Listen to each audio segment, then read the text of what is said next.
And just to be clear, there was no intelligence that showed an imminent threat. There was no intelligence that showed they were on the cusp of building a nuclear weapon. There was no intelligence, indeed, that showed they were trying to build a nuclear weapon.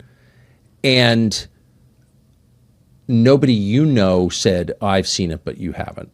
It exists, but you just haven't seen it. Did you ever hear anybody say there is intel that shows this? I did not, no. But I know how this works. I know the Israeli officials, some in intelligence, some in government, will come to U.S. government officials, and they will say all kinds of things that we know from our intelligence just simply isn't true.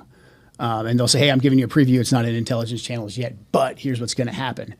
And that doesn't usually come to Wait a second. I mean, I thought that U.S. policymakers made their decisions on the basis of intelligence collected and or vetted by our intelligence. That's why we have intelligence agencies that soak up hundreds of billions a year.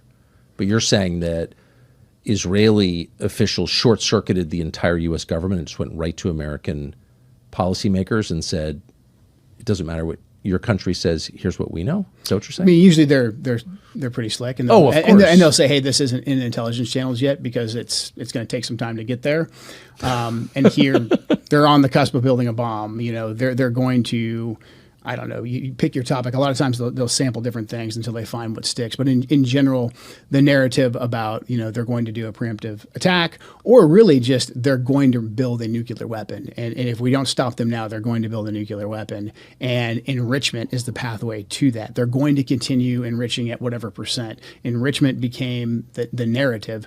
And so that hung up and that short-circuited and really sabotaged the entire negotiations, because the Iranians basically said, like, we're not going to negotiate if the whole starting point is no enrichment. And again, that had nothing to do with a nuclear weapon, and the Iranians essentially agreed to that. So the Israelis came in, they moved that red line, and they would do a lot to say, like, oh, they're enriching, and you know what that means? That means in X amount of time they could have a nuclear bomb. You have to ask now. And then the way the ecosystem would work is that the talking heads on TV, your Mark Levins, Sean Hannity's, et cetera, they would say basically the exact same thing that night on TV, or there would be a piece written in the Wall Street Journal, the New York Times, that would say something very, very similar. Yet, if you looked in classified intelligence, we didn't see anything.